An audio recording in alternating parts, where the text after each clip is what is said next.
Seja bem-vindo. Está começando o podcast Pelo Amor de Deus. Pelo amor de Deus! Pelo amor de Deus!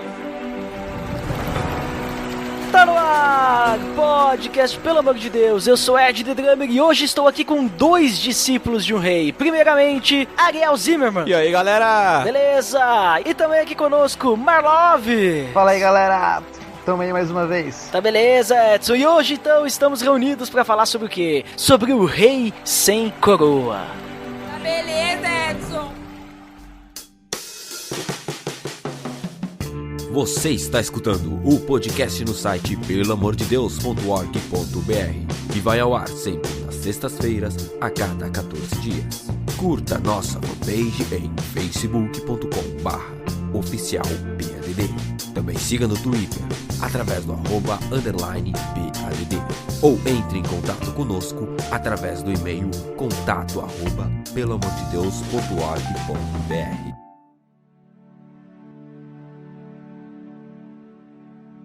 Muito bem, pessoal, como eu comentei, hoje nós vamos falar sobre um rei que não possui uma coroa, né? Mas como assim um rei sem coroa? O que é esse rei sem coroa? O que a gente quer dizer com isso, né? Então, para a gente poder começar, né, essa ideia dessa conversa, vamos primeiro definir o que é um rei, né? E por que um rei tem que ter uma coroa, né? O que a coroa representa pro rei, né? Quem é que pode me dizer o que é um rei? Segundo o dicionário aqui, rei é um chefe de estado, investido de realeza, príncipe soberano de um reino, monarca e soberano, aquele que detém o poder absoluto ou grande parcela de poder. Olha só, hein? Tu concorda com a definição do dicionário, Marlon? Concordo sim, acrescento até mais um pouco que normalmente é um herdeiro de uma família real ou um grande guerreiro que conquistou a terra ou o trono através de grandes batalhas. Então é alguém que, além de tudo, tem uma visão, digamos, é visto com um grande poder, é visto como uma pessoa com grande influência, muito forte. É essa visão que a gente tem de um rei, né? Quando a gente pensa no primeiro momento. E a gente tem também, quando a gente fala do rei, né? Até porque o nome desse episódio é o rei sem coroa, né? Que depois a gente vai falar mais sobre isso.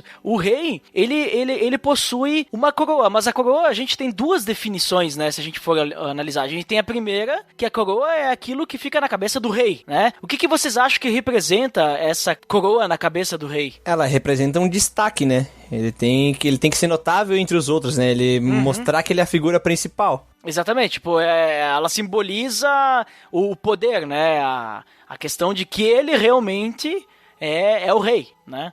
O objeto em si, pelo seu detalhe, ele sempre é feito de ouro, das pedras mais preciosas, do material mais puro possível, né? Então tem essa ideia de que a coroa, essa coisa, ela tem que ser algo nobre, a nobreza, né? Como a gente fala. Então só pelo item, a coroa em si, você já vê que é grande poder ali, é bem, digamos, vamos falar com designers aí, né? É sempre muito bem feito, muito bem acabado, tem sempre todos uns detalhes que dão um realce pra ela e tudo mais. Então, tem esse destaque, como o Ariel falou. Tanto é que não é só reis que usam coroas, né? A gente for ver até no catolicismo mesmo, né? A gente percebe que altos cargos, né, na hierarquia da igreja também usam coroas, né? Se a gente for ver o próprio Papa, ele usa uma espécie de coroa, né?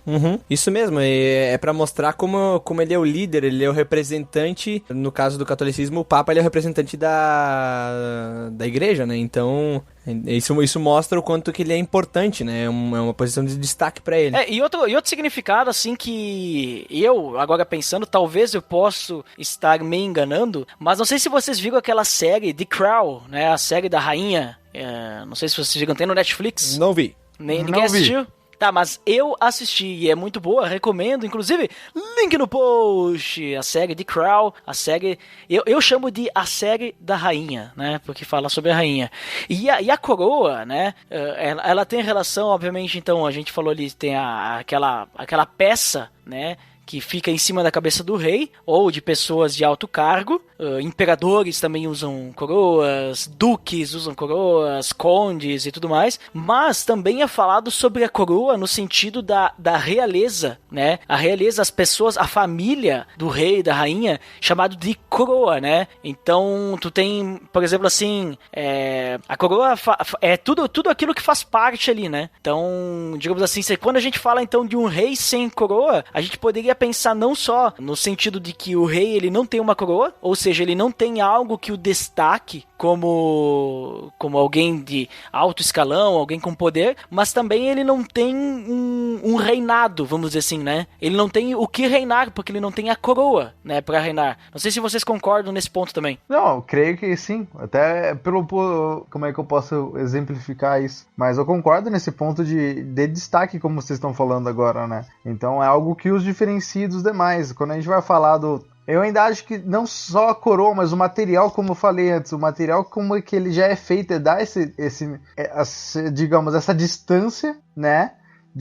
Digamos, se eu sou um plebeu, eu olho uma coroa de ouro, aquilo ali já dá um olhar pra mim que eu olho, caramba, como aquilo é distante de mim, como aquilo é poderoso, como aquilo é lindo. Então dá aquela sensação de que quando aquela rainha passar na minha frente aqui, eu tenho que me ajoelhar, eu tenho que fazer o que ela quiser porque ela é poderosa. Então esse destaque é muito, além de destaque é o poder, né? Acho que dá essa sensação tanto pra quem usa, tanto pra quem vê. Então se você vê um papa passando na sua frente, por mais que nós somos protestantes, você vai olhar e você vai ter um certo respeito, você vai ver um cara ali parece que ele teve uma história em sua vida, que ele chegou naquele momento em que se tornou bispo, se tornou até o papa, que é para nós no ocidente aqui, para os católicos é o máximo de poder ali antes de Jesus para eles, né? Então você vê que há um certo respeito, há um certo uma visão de poder sobre essas pessoas, né? Eu concordo com essa afirmação do Duda, porque a gente vê que como o rei ele é soberano sobre tudo, o que ele fala é lei. Então a gente vê Jesus que, embora ele sendo o rei sem coroa, o rei, né, ele não, assim, ele tem autoridade, mas ele não é uma pessoa autoritária, ele não impõe isso às pessoas, sabe? Então eu vejo o quanto que ele, mesmo sendo o rei, ele é humilde e ele dá essa opção de escolha, né? E por isso que, vendo isso, eu insisto no material, né, que nem a gente fala. Uma pessoa comum, né, um cara que se torna rei, ele tem orgulho, né, em exibir a sua coroa, em ter que ele realmente se tornou virou aquela posição, um príncipe que é sempre se tornar rei, ou sempre vai ter então ali, como é que um chanceler que sonha, vai dando um golpe no rei para se tornar rei, tem sempre aquela visão de ambição, né? E do material de Jesus é que eu digo, cara, quem é que queria vestir uma coroa de espinhos, né? Algo simples que dói, né? Algo que dói, algo que até mesmo ele não queria passar por aquilo. Então, enquanto as pessoas, o humano queria vestir uma coroa de ouro, esse destaque na sociedade, Jesus botou uma coroa de espinhos que doía muito e deu um exemplo de vida muito, muito forte, assim, que as pessoas naquela época, né, não conseguiram aceitar aquilo, né? Então, por isso que eu dou destaque assim até pro material, pra gente conseguir fazer essa diferença do que a gente quer usar na cabeça ou compartilhar, né? Na verdade, não foi Jesus que colocou a coroa de espinhos, né? Foram os soldados que pegaram e colocaram justamente pra, de forma sarcástica, dizer pra ele, olha, tu é o rei, então toma aqui tua coroa, porque todo rei tem que ter uma coroa, né? E Jesus não tinha a sua. Então eles fizeram uma coroa de espinhos justamente pra, digamos assim, machucar ele, mas no sentido, e até eles botaram um manto vermelho pra ele, botaram um cetro e disseram, olha, eis o rei dos judeus, né? Mas pra gente falar sobre isso, Marlon, a gente precisa voltar um pouquinho então, né? Antes de Jesus chegar nesse ponto, nós temos então o povo judeu esperando aí por um tempo, um período de silêncio de muitos anos, centenas de anos, bota quase 400 anos, né? Em que eles estavam esperando a vinda do Messias. Porque antes do período de silêncio nós temos os profetas, e aí um dos profetas, que é o Malaquias, ele disse, olha, virá o Messias. E depois de Malaquias, Deus não falou mais com o povo, né? Então a gente chega no momento em que os magos, né, no momento que Jesus nasce, os magos vindo do Oriente, né, aqueles carinhas lá que todo mundo diz que é 3, mas a Bíblia não fala que são 3, né? Eles chegam perguntando onde está o rei dos judeus. que tinha nascido. Então a gente percebe que os judeus eles estavam esperando um rei. O Messias para eles seria um rei. Mas agora a questão que eu faço para vocês, pra gente, por isso que eu tô voltando, né? O que os judeus realmente estavam esperando? Que tipo de rei que era esse que eles estavam esperando? Por que eles esperavam um rei e depois Jesus acaba não sendo esse rei e por isso Jesus é rejeitado? De que forma que era esse rei que eles esperavam? Israel esperava um rei como Davi era. Como até mesmo era descendência de Davi, todo mundo esperava que ia ser um reinado como Davi, como foi Salomão, e que libertasse ele dessa situação que eles estavam desde o cativeiro, né? Uhum. Então, era essa a imagem que eles esperavam de um rei. Eles esperavam um rei forte, um rei que fosse militar, né? Que desse o poder a Israel, e não um rei como Jesus foi. Eles esperavam um rei como se fosse um dominador. Que fosse libertar eles de Roma, no caso, né? Porque eles estavam sobre o jugo de Roma, vamos dizer assim, pagando impostos e tudo mais, né? Sim, e essa é a diferença do que levou ele à cruz, né? Imagina que tava um povo, digamos, dar um contexto aqui do Brasil, tá todo mundo querendo mate os políticos, né? Acabem com essa galera ali em Brasília e tudo mais, aí chega um cara e fala, não, vocês têm que amar eles, vocês têm que dar a face, vocês têm que se converter e se arrepender porque o pecado tá em vocês têm que parar de olhar somente pra eles e ver que vocês, em seu íntimo, estão totalmente errados, e entregaram ele à cruz, né? Então, Jesus, em diversas vezes no evangelho, a gente vê ele ironizando isso, né? Até mesmo quando ele entra na cidade sobre um jumentinho, e que sempre diziam que o Salvador entraria no cavalo, né? E tudo mais pela cultura. Eu não sei aprofundo disso, mas é que então esperavam ele num cavalo branco todo poderoso, um rei forte que viria. Na verdade, a profecia de Jesus dizia que ele realmente entraria num filho de jumenta. Essa era a profecia, né? Não, sim, a profecia sim. Enfim, e aí então a gente vê no evangelho diversas vezes que ele ironiza como ele se fez fraco, como ele se fez servo, indo totalmente contrário àquilo que eles esperavam e realmente vendo a idolatria do povo, o que eles realmente achavam que eles precisavam, né, quando realmente era totalmente ao contrário daquilo que eles achavam que precisavam, digamos assim. E a gente pode ver essa quebra de paradigma desde o início da vinda de Jesus, né? De uma família humilde e pobre, o rei dos judeus nascer numa manjedoura, nascer em Belém, depois se criar em Nazaré. Então a gente vê que são essa quebra de paradigma já é grande, porque o rei do universo, o rei de sobre todas as coisas, se fez homem e nasceu nessa situação, sabe? Então a gente vê que Jesus não é só no momento em que ele começa o seu ministério, mas é a partir do nascimento de Jesus que já acontece essa quebra de paradigma em relação ao reinado de Jesus. Uhum. Não, tanto é que Jesus, ele além de ele ser chamado de o rei dos judeus, né, ele ser descendente de uma família real, né, ele era descendente de Davi, ele falou em alguns momentos ali que ele ia se sentar em um trono, né, então o próprio Jesus, ele trabalhava nessa questão de um reinado, né, só que as pessoas, elas realmente não entendiam, como vocês comentaram. Eles esperavam um rei que os libertasse de algo físico, né? Só que Jesus, ele dizia que ele iria estabelecer o reino dele, só que aqueles que estavam com ele naquela época entendiam que esse reino que ele iria estabelecer talvez seria um golpe de estado que ele ia dar, ele ia juntar discípulos para dominar aquele império romano, não sei, né? Mas era algo assim, só que o reinado de Jesus ia muito além do que eles podiam imaginar, né? Que eles estavam esperando, né?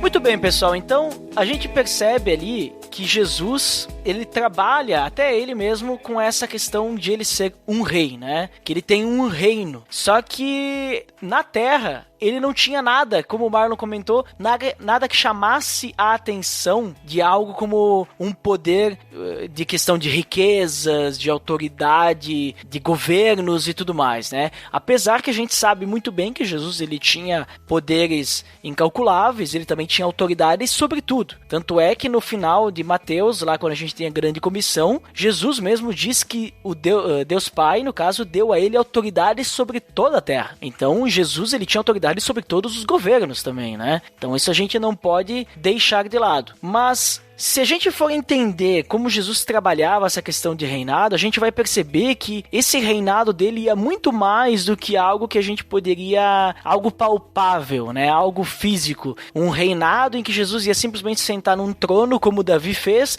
e ia começar a julgar as questões do povo, ia começar a cuidar do povo, cuidar de leis. É um reinado de transformação. Então, a pergunta que eu deixo para vocês é: como é que a gente pode entender essa analogia de Jesus, ele ser o nosso rei, e qual que é o significado disso? Até porque ele é um rei que ele não possui uma coroa humana, exceto a coroa de espinhos, né, que nem o Marlon comentou, que foram os soldados que colocaram lá para que ele pudesse então ter a aparência de um rei, vamos dizer assim. Mas a gente percebe que esse reinado é meio que uma analogia de algo além, né, do que a gente pode ver e tudo mais. E como é que funciona isso, essa analogia, e qual que é o significado disso? Referente a esse significado de o que, essa analogia de que Jesus, aonde que Jesus é o nosso rei, a gente pode ver que, justamente como o Duda falou antes, que Jesus queria ser rei não simplesmente em algo palpável e não em algo terreno, mas simplesmente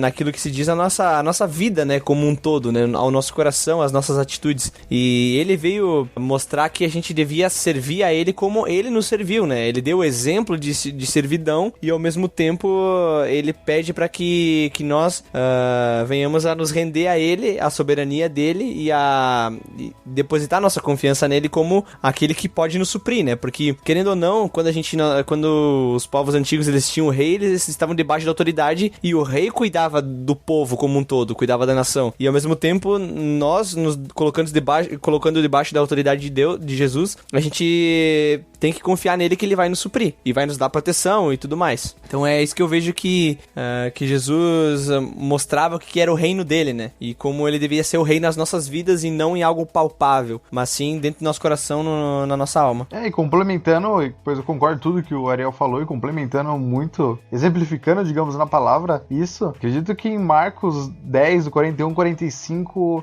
Pra mim são os versículos chaves desse evangelho de Marcos, deixa muito claro isso, né? Deixa muito claro de que realmente Jesus veio nos servir, né? E deixou isso muito claro como exemplo. E ali no Marcos 10:45 tá assim: pois nem mesmo o Filho do Homem veio para ser servido, mas para servir e dar a sua vida em resgate por muitos. Então fica muito claro a posição de Jesus nesse momento, né? Marcos, em todo o seu evangelho, deixa isso muito claro, coloca Jesus em diversas posições de servidão. Ele escreve: Filho do homem que não veio para ser servido, mas para servir e dar seu resgate por muitos, um servo a serviço dos pecadores. Então isso se torna muito grandioso com o seu ato de amor, assim como em todo o evangelho ele coloca a serviço dos necessitados, a serviço de Deus, que ele entendia a vontade de Deus, ele entendia que ele ser esse Messias que ele sabia que nós precisávamos era justamente fazer a vontade do Pai e não a nossa vontade, porque a nossa vontade realmente era que tivéssemos um rei que estivesse, digamos, mais claro na nossa vida, que tivesse todo o poder para fazer toda a nossa vontade, e Jesus, ele quer muito mais que isso, como o Ariel disse, ele quer reinar sobre a nossa vida. Então, essa servidão serve como exemplo e essa intenção muito clara durante todo o evangelho de ele realmente tomar conta de todo o nosso coração e de toda a nossa vida e de reinar sobre toda a nossa vida. Mas é interessante isso que vocês comentaram, porque me parece que, digamos assim, então Jesus, ele trabalhava dessa forma, né? Ele ensinava dessa forma, mas quando a gente olha pros discípulos de Jesus, aqueles que o seguiam, parece que eles não entendiam dessa forma. Parece que eles estavam enraizados ainda em sua cultura, e mesmo vivendo com Jesus, ele ensinando, até porque esse trecho que tu trouxe ali, Marlon, Jesus, ele tá rebatendo algo que veio dos seus próprios discípulos, né? Os discípulos, eles queriam saber quem que ia sentar à direita de Jesus quando ele sentasse no trono, né? Então eles estavam querendo saber quem deles ia ser mais importante. E Jesus diz, então, o que tu falou, né? Eu não vim aqui para ser servido, mas eu vim aqui para servir. E da mesma forma, vocês têm que fazer isso, né? Então ele dava o exemplo. Parece que nem mesmo os discípulos, eles meio que entendiam o que era esse reinado. E por isso eu pergunto para vocês, vocês entenderam qual que é esse reinado? Qual que é o real reinado que Jesus veio trazer? Quando a gente fala do reino de Deus, o que é esse reino que Jesus, ele reina, então? Eu vejo muito Jesus, como a gente comentou agora há pouco, falamos no diálogo antes, sobre estabelecer o reinado dele na nossa vida, né? Sabendo quem ele é, através do seu amor, e sabendo que ele é suficiente, porque no evangelho ali de Marcos, diversas vezes Jesus tenta curar a incredulidade dos discípulos, né? É algo que ele realmente fica até espantado, tipo, caramba, vocês realmente não estão entendendo, né? Eu multipliquei pães, é muito curioso ali que acontece uma cronologia ali, digamos, conforme vai passando Marcos 7, 8 e 9, ele vai lá, multiplica os pães uma vez, caramba, vocês não entenderam. Aí ele vai lá e cura um surdo mudo. E vai lá, ele faz tudo isso, ele anda sobre as águas, aí ele vai de novo e parece que os discípulos não entenderam. Eles, caramba, vocês não entenderam ainda. E ele vai lá e cura um cego. E pra mim, parece ter uma brincadeira de Jesus ali, querendo mostrar pros discípulos, né? De que, caramba, olha ali, eu tô querendo curar a vista de vocês. Olha, vocês não estão enxergando. Eu quero curar os ouvidos de vocês. Vocês não estão me ouvindo, vocês não estão percebendo. E parece que essa cura, e algo que a gente comentou quando a gente tava fazendo esse estudo, é que isso não era pra multidão, né? Essas curas, era tudo justamente pros discípulos, porque eles eram incrédulos, eles não estavam entendendo quem Jesus era e o que eles deveriam ser. Então, durante ali pelo menos metade do Evangelho de Marcos, é Jesus tentando curar a incredulidade dos discípulos. Então, é muito louco isso. Nós, como você falou agora, nós, como discípulos do Rei Sem Coroa, o que é? É curar a nossa incredulidade, é realmente mostrar que Ele reina sobre nossas vidas e que a gente abra os nossos olhos, a gente destampe nossos ouvidos e abra a nossa boca para poder falar sobre isso, né? Então, eu entendo que Ele veio fazer isso. E assim, nós, como os discípulos, a gente tem essa dificuldade, né? Ele mostra na nossa vida diariamente coisas maravilhosas que Ele tem feito e a gente acaba caindo nos mesmos erros, a gente acaba fazendo as mesmas coisas. E eu vejo Jesus na mesma situação ali na segunda multiplicação de pães. E, como assim? Vocês ainda não entenderam? Vocês ainda não entenderam quem eu sou? E quão louco foi a paciência dele, sabe? De como ele agiu com os discípulos, mostrando ali pra ele, estando do lado dele. Eu fico imaginando, caramba, eles estavam do lado de Jesus, né? Eles tinham tudo ali pra ver, tipo, cara, ele tava do lado, ele tava mostrando tudo ali e eles continuavam fazendo as perguntas mais idiotas, que quando a gente lê, você fala, não é possível, sabe? Mas nós agiríamos igual, nós agimos igual muitas vezes. Então, creio que foi isso que Jesus veio fazer. Eu vejo que Jesus veio reconciliar o homem com Deus, né? Ele veio realmente botar um ponto final nisso que ele tinha prometido lá em Adão e Eva, né? Uhum. Então a gente vê que Jesus realmente, ele toma a cruz, que é a obra redentora, a obra final, mas em toda a caminhada dele, ele vem mostrar o quanto que nós devemos ter esse convívio e esse contato direto com o rei, que é ele, né? Então nós temos que estar debaixo da autoridade dele, nós precisamos nos render a ele, nós precisamos ser como ele. E ele nos ensina em várias situações, como o Marlon falou sobre Marcos, ele faz diversas coisas e uma atrás da outra, né? A gente vê no Evangelho de Marcos que é um livro que ele não para, ele é como se fosse um filme de ação, é uma coisa atrás da outra diretão, assim. Uhum. E a gente pode ver os acontecimentos, os milagres, ele sai de um milagre, ele vai pra outro, e mais de uma vez no Evangelho a gente vê que é falado que Jesus e os discípulos não tinham tempo pra nada, ou seja, eles queriam realmente espalhar essas boas novas, eles queriam espalhar que o rei estava entre eles, que o rei estava ali, que eles podiam confiar no rei, que eles precisavam se redimir com o rei. E até mesmo tem uma música que fala sobre o exemplo de Jesus, né? E tanto o que ele fez naquele tempo e ele faz agora ainda, a gente pode ver numa música da Amanda Rodrigues que fala sobre ele. Inclusive ali, ó, pra quem quiser conferir a letra, link no post. Ou escutar também, né? Escutar também pode. No início da música, ela fala como pedir coroas a um rei, que da sua glória se despiu. Como exigir riquezas de um rei, que a cabeça não tinha onde reclinar. E depois ele vai seguindo, vai falando como pedir honras a um Deus que maldito se fez. A gente pode ver que realmente Jesus, ele veio não simplesmente espalhar as boas obras, mas ele veio viver e cumprir todas as promessas que Deus tinha feito, mas viver realmente aquilo que Deus tinha feito, os mandamentos que Deus tinha deixado, ele veio cumprir todos eles. E veio mostrar como nós deveríamos nos reconciliar com Deus. Muito lindo. Não me tinha me tocado na música. E sobre a questão, então, assim, ó, a gente tem que Jesus, ele era esse rei, né? Ele era um rei diferente dos outros. qual que era a ideia, então, afinal, de ele ser esse rei sem coroa? Eu tenho, assim, uma visão, assim, sobre isso, mas eu gostaria de ouvir vocês falando antes sobre o que vocês entendem, por que Jesus a gente chama ele de o rei sem coroa. Até não sei se isso é muito conhecido por aí, né? Mas nós estamos chamando aqui nesse podcast hoje, e se você nunca ouviu falar disso, então lembre-se de falar que você ouviu primeiro aqui no PDD. Mas não fomos nós que inventamos isso não, tá?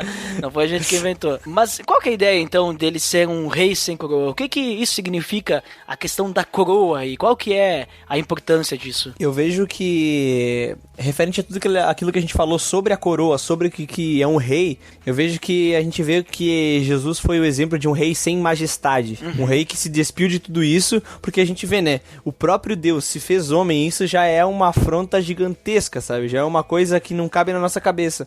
E ver que o próprio Deus se fez homem, se abandonou de toda a sua glória e toda a sua honra para viver como nós, isso eu creio que realmente é a questão de ser humilde ao ponto de negar tudo, sabe? Então eu vejo como Jesus foi o exemplo disso, sabe? E a gente pode ver que Deus abandonou a sua glória, abandonou a sua majestade pra estar conosco, pra nos fazer, já que a gente não vai até ele, então o próprio Deus vem até nós e nos reconcilia. Então é isso, eu concordo com toda essa posição, porque ele era todo glorioso e deixou tudo isso para ser servo, né? Então, ele demonstra tudo aquilo que ele sabe que nós precisamos, não ao contrário, digamos assim. O que nós achamos precisar são coisas supérfluas, são coisas pequenas, são coisas em vão, enquanto ele nos demonstra com amor, com a servidão, com a entrega, muito mais do que aquilo que realmente nós necessitamos, que é de amor, e esse amor de Deus, e esse amor que só ele pôde mostrar pra gente através da cruz, através do evangelho, de tudo que ele fez e deixou para nós, né? Então é aquela história, o amor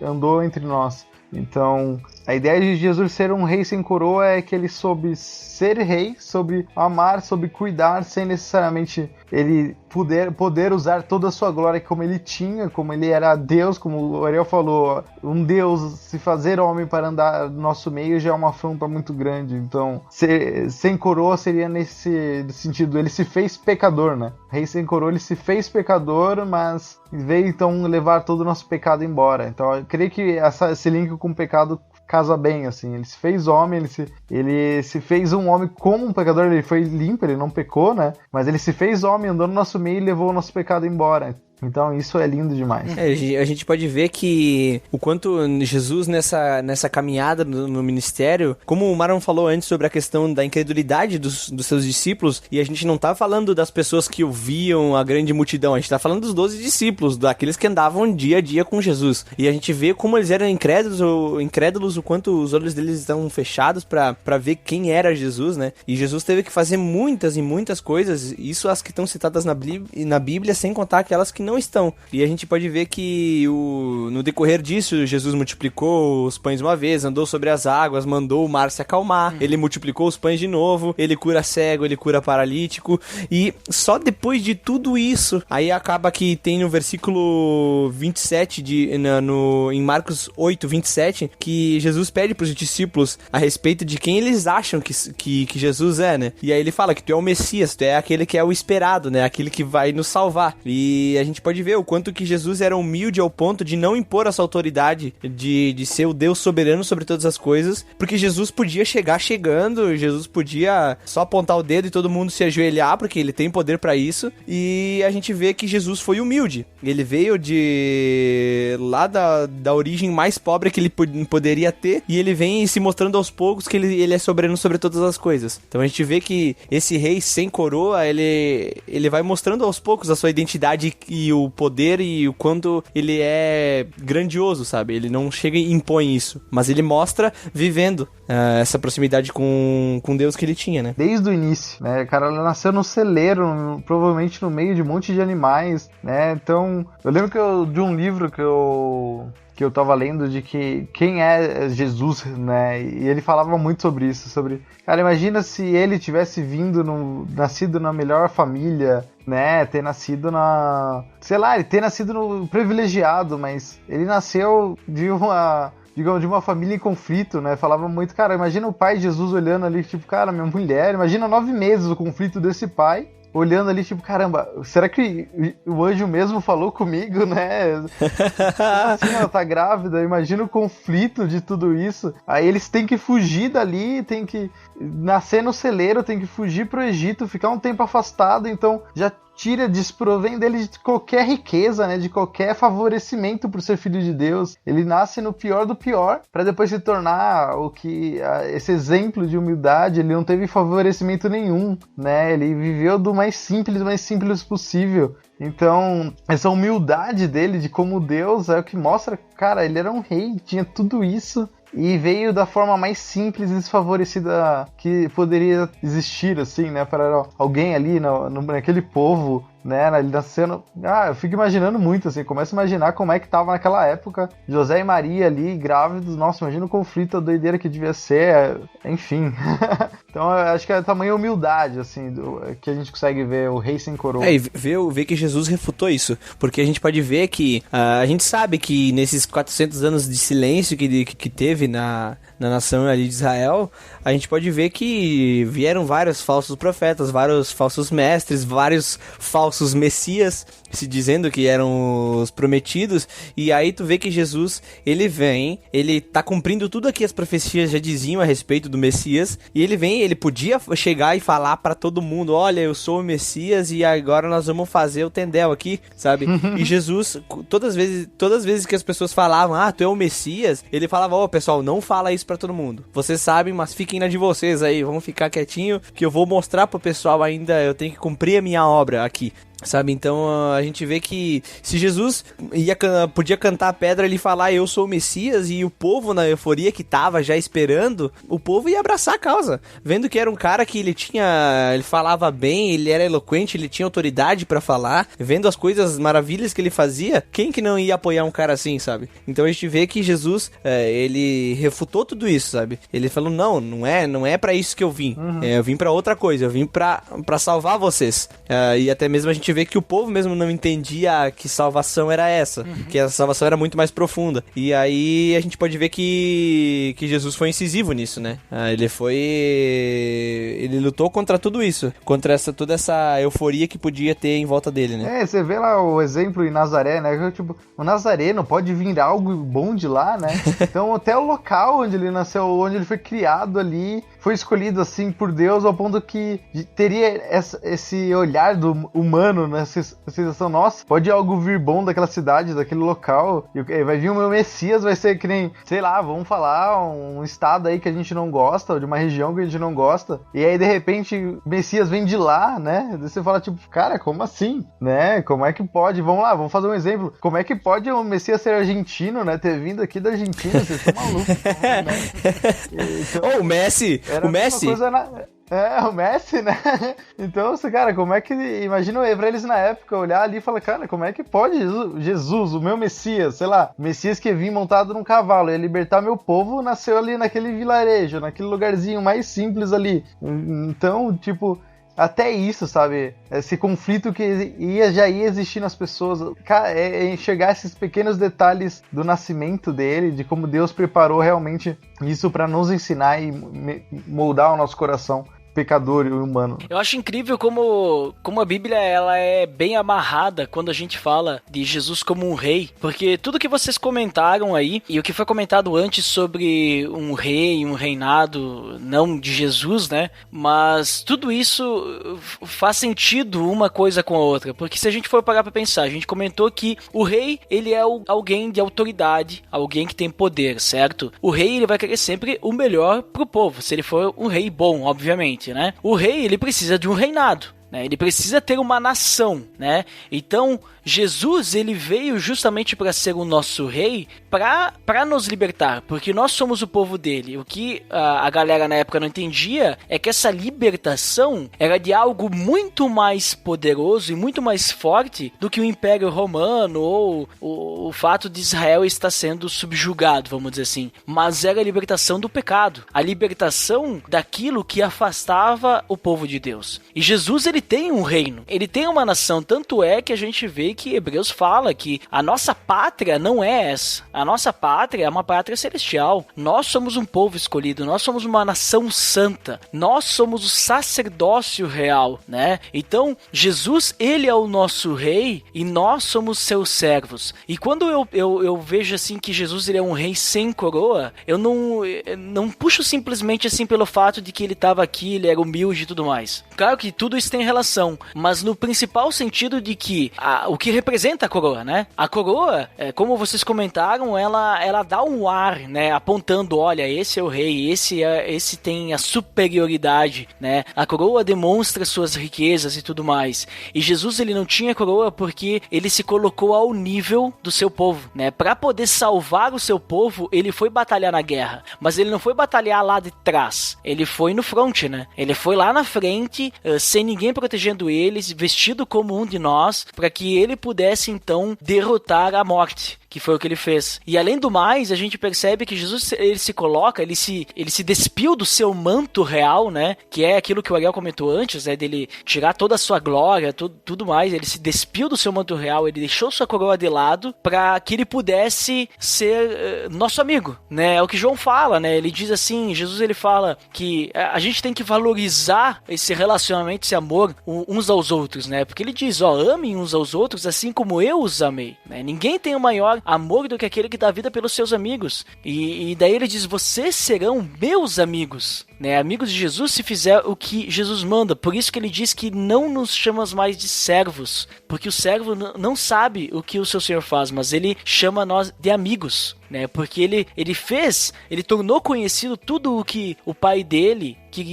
falou pra ele, vamos dizer assim, né? Então, que nem vocês comentaram antes, não fomos nós que escolhemos Jesus como rei, mas ele nos escolheu como seu povo, ele que veio pra nos libertar, e o exemplo que ele nos dá é ele se colocar ao nosso nível, vamos dizer assim, né? E nos mostrar o que é realmente amar, o que é essa humildade, como a Marlon comentou antes e tudo mais, né?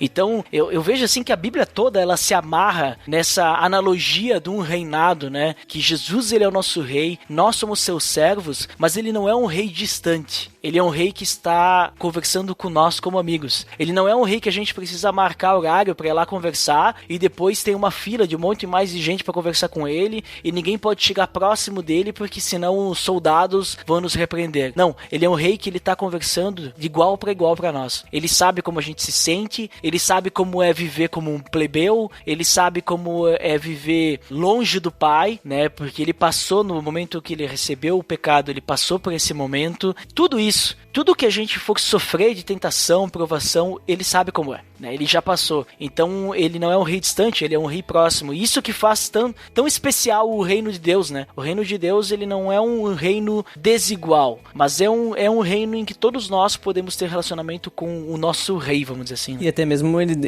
com isso ele nos dá esperança, né? De poder viver uma vida como ele viveu, sabe? A gente pode ver, como até tu mesmo falou, eu tava procurando o texto aqui, sobre a questão que ele nos escolheu, que ele nos faz, seu povo, né? Ele diz assim em 1 Pedro 2:9, ele diz, porém, vós sois geração eleita, sacerdócio real, nação santa, povo de propriedade exclusiva de Deus, cujo propósito é proclamar as grandezas daquele que vos convocou das trevas para a sua maravilhosa luz. Então a gente pode ver que Deus nos faz dele o seu povo e ao mesmo tempo a gente tem que ser unido com esse rei, sabe? E proclamando as grandezas e o quão grande é esse nosso rei. Então eu vejo que, como tu até falou, eu tava lembrando do filme dos 300, que eles tinham o Leônidas, e o Leônidas, ele era o cara que ele tava na guerra junto com os seus soldados, e ele tava ombro a ombro, quando tinha aquela barreira, ele era o cara que tava na frente junto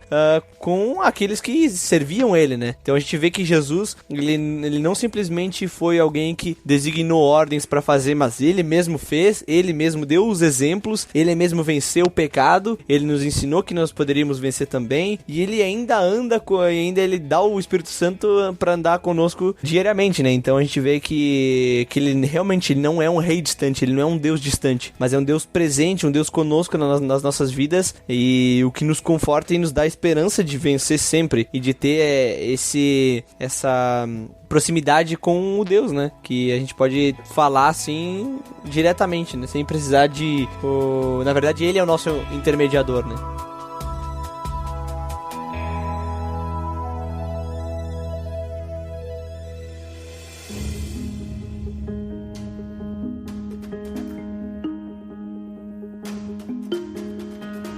Muito bem, pessoal, ótimo papo aí que a gente teve aí sobre como Jesus é o nosso rei, né? E agora considerações finais, vou começar aí com o Marlon. Por favor, Marlon, suas considerações finais. Eu tava lendo os versículos sobre se tornar servo, eu não consigo não me lembrar de um amigo meu da célula, o Mesaque, e que sempre que a gente não quer fazer alguma coisa, ele sempre comenta: cristão que não serve, não serve. Ele aprendeu comigo essa daí, hein? Ele aprendeu contigo? Eu acredito que seja isso, ele seja esse maior exemplo de servidão. Então, de um rei que realmente abriu mão da sua glória e abriu mão do seu trono para vir aqui, se fazer como nós, viver sem pecado, morrer na cruz e nos salvar, e dar todo esse exemplo de realmente de servir ao próximo, de amar o próximo, de fazer aos outros aquilo que eu gostaria que fizessem para mim. Então, é algo muito grandioso. Eu creio que esse rei sem coroa, esse tamanho de humildade, esse tamanho amor para conosco, seja o maior exemplo de tudo isso que a gente comenta sobre o rei sem coroa, seja essa humildade que a gente consegue ver num rei, em alguém tão poderoso como ele é, o Deus dos deuses, né? Então é onde eu enxergo o rei sem coroa, é onde eu enxergo ele no dia a dia, como o Ariel comentou, com o Espírito Santo aqui do nosso lado, é onde eu enxergo ele nos detalhes, assim, quando a gente faz o inverso daquilo que a gente gostaria de fazer por amor a ele, pelo que ele já fez por nós, e ver que ele sabe realmente daquilo que a gente precisa, pra gente não ser como os judeus, né? A gente achar o que a gente precisa pedir e ver que é tudo da nossa forma, muito poderoso, e na verdade Deus nos pede para ser servos, né? Então fica aí minhas considerações finais. Muito bem, muito obrigado aí, Marlon, pela conversa aí conosco. E Ariel, suas considerações finais. Bom, eu vejo o exemplo de Jesus como esse rei sem coroa, eu vejo que o quanto ele é impactante para nós, porque muitas vezes a gente espera algo de Deus, a gente espera que ele faça algo, e enquanto ele está querendo mostrar totalmente o contrário. Então a gente vê o quanto que muitas vezes aquilo que a gente espera não é o melhor para nós, né? Não é aquilo que a gente precisa, e foi o que aconteceu com o povo judeu daquela época. Eles estavam esperando um rei forte, um rei que ia dominar sobre todas as nações ali, e Jesus se mostrou um rei totalmente oposto disso, mostrando que ele era um rei que queria reinar sobre as vidas deles, né? E então eu vejo que a gente também deve ser assim, a gente também tem que buscar realmente obedecer esse rei e buscar realmente que o reino de Deus seja o senhorio na nossa vida, né? Que mesmo Jesus sendo soberano sobre todas as coisas, ele tendo o direito de reivindicar todo o poder e toda a glória, ele não fez isso. Então a gente, no mínimo, a gente tem que se render como ele fez, sabe? O mínimo que a gente tem que fazer é ser obediente a Deus como ele foi obediente ao Pai até a morte, e mesmo sabendo tudo que ele ia sofrer, ele encarou isso. Então fica esse exemplo de realmente abandonar a si mesmo, tomar a sua cruz e viver uma vida debaixo da autoridade de Deus, né? Então eu creio que esse exemplo de rei sem coroa, ele serve totalmente para nossa vida como servidão, como o Marlon falou antes. Muito obrigado também, Ariel, por participar dessa conversa aí, foi muito bom. E eu também encerro aqui dizendo o seguinte: talvez vocês devem conhecer Isaías 9, né? Não a música do Rodolfo Abrantes, que também é muito boa, recomendo aí, fica aí a dica, mas, inclusive, liga no post da música aí pra você conferir. Mas Isaías 9 fala desse menino, desse rei que nasceu, né? E nós estamos agora próximo do Natal. Se você está ouvindo esse episódio no dia que ele foi lançado, ou próximo, né? Estamos próximo da data em que nasceu esse rei, né? Isaías 9, a partir do versículo 6, diz o seguinte: porque um menino nos nasceu, um filho nos foi dado, e o governo está sobre os seus ombros, né? Então já estamos vendo que o governo está sobre os ombros dessa criança, e ele será chamado Maravilhoso Conselheiro, Deus Poderoso, Pai Eterno, Príncipe da Paz. Ele estenderá o seu domínio, e haverá paz sem fim sobre o trono de Davi e sobre o seu reino, estabelecido e mantido com justiça e retidão, desde agora e para sempre. O zelo do Senhor dos Exércitos fará isso. Então, que a gente possa comemorar agora nesse final de ano, né, nesse dia especial, o nascimento desse rei, né, que vai manter e vai estender também o domínio do seu reino com paz sem fim, né, vai manter ele com justiça e retidão de agora e para sempre, né, esse momento essa criança que nasceu, que a gente possa festejar que esse rei, um dia ele nasceu e também um dia ele nos salvou, certo? Então tá, pessoal, pra quem fica pra área de feedbacks daqui a pouquinho, pra quem não fica, então até o próximo episódio, até mais!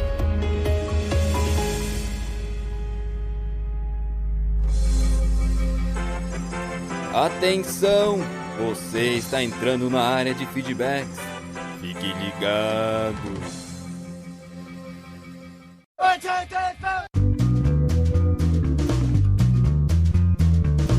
Estamos na área de feedbacks do PADD. Uau! Sensástico!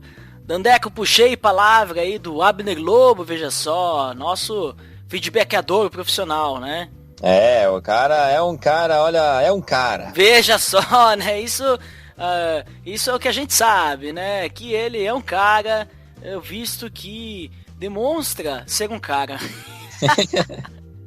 Mas Dandeco, vamos lembrar do nosso feed, qual é? É o pelamordedeus.org.br/feed/podcast. E você pode assinar o nosso iTunes e nos avaliar dando as estrelinhas. Para acessar rapidamente, basta acessar o pelamordedeus.org.br/iTunes, que você vai acessar o acesso que redireciona o seu acesso para acessar o iTunes. Veja só, é um simples acesso, né, Dandeco? É um acesso seguido de acessos.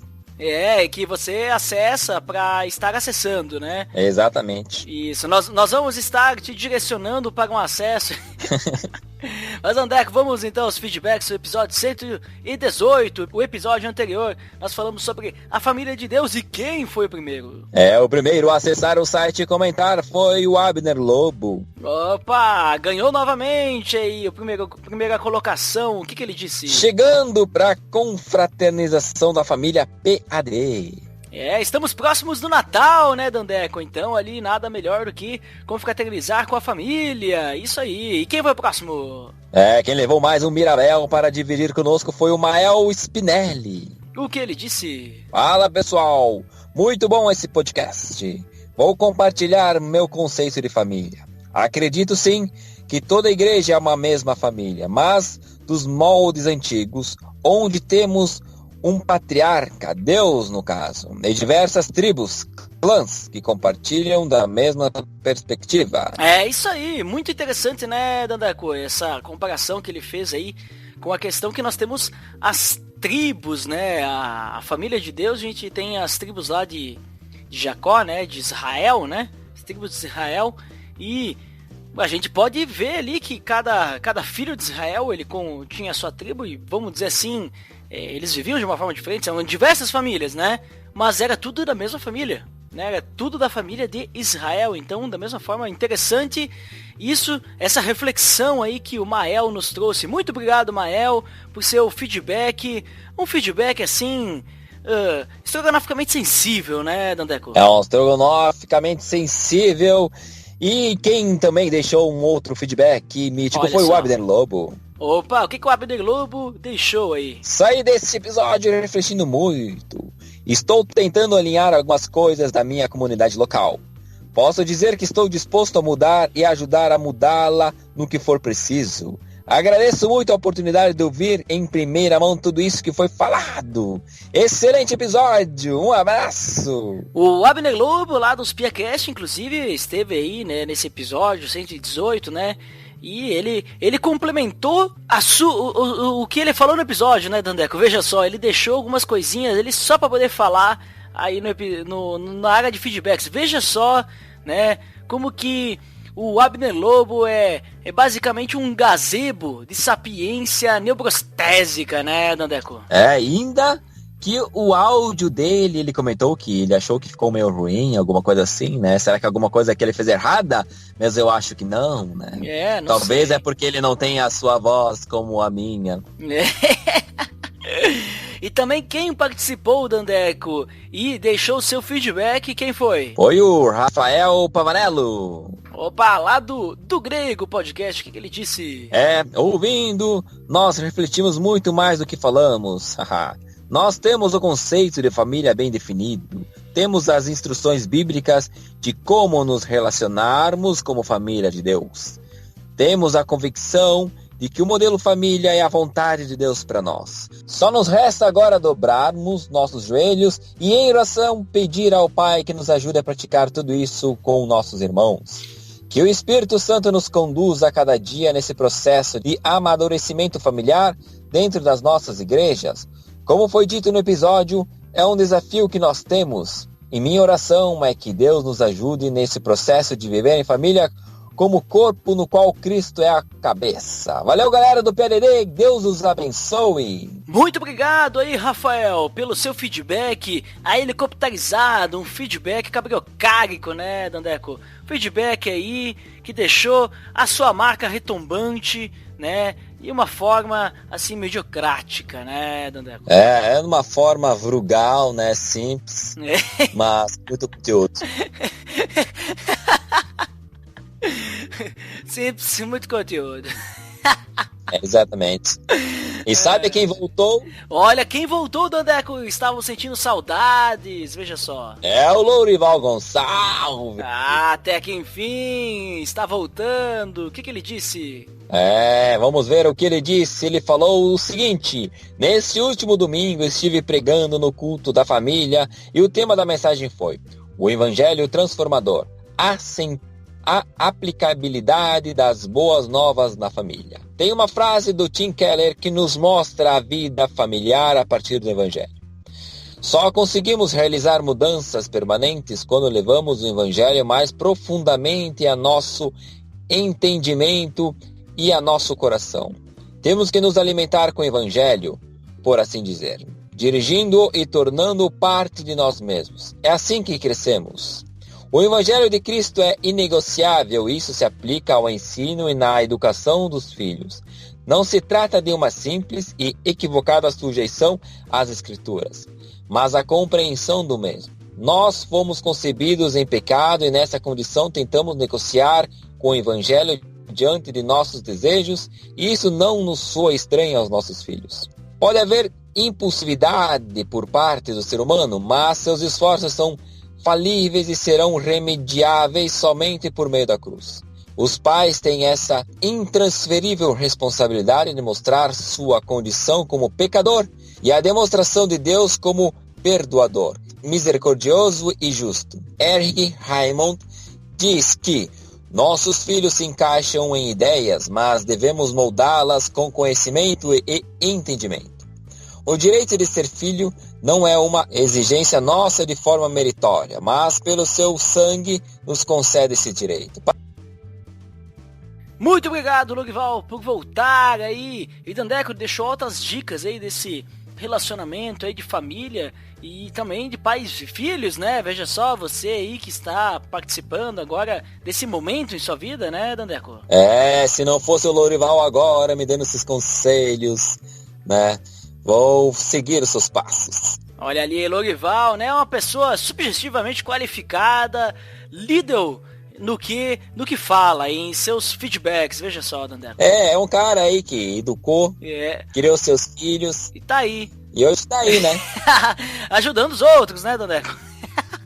Isso aí. E também deu uma dica. Olha ali, mais uma dica do Lourival Gonçalves, mais um feedback. Qual foi? Ele deixou a dica que é o irmãos.com, o episódio 326. Opa, simplicidade dos relacionamentos, link no post aí do irmãos.com, indicação de Lorival Gonçalves, veja só. É. E agora, Dandeco, falando em indicações, já que o Lorival deu essa indicação, eu vou aproveitar este gancho de direita, veja só, e vamos para as indicações. Hoje nós temos um podcast fresquinho. Olha, episódio novo, hein? Podcast novo, qual é? É Ovelhas Elétricas, episódio 01, Dualismo na Bíblia e em Star Wars. Link no post aí para vocês conferirem aí o podcast novo do Bibotalk, Ovelhas Elétricas lá. Uma pegada nova aí, com cultura pop aí, falando um pouquinho sobre a cosmovisão cristã e tudo mais, né? Fica a dica aí pra você conferir. E Dandeco, creio que a gente está chegando ao fenecimento dessa área de feedbacks, né? Uma área de feedbacks pândega, como sempre, mas que não é perene, né, Dandeco? Não, infelizmente não é perene, mas há um dia que chegará que será perene, quando estaremos junto aos céus. Olha só. Um feedback eterno. Nossa! Você, André, com sua sumidade, né? Sua sumidade frugal e pachorrenta. Só tem uma coisa para te dizer.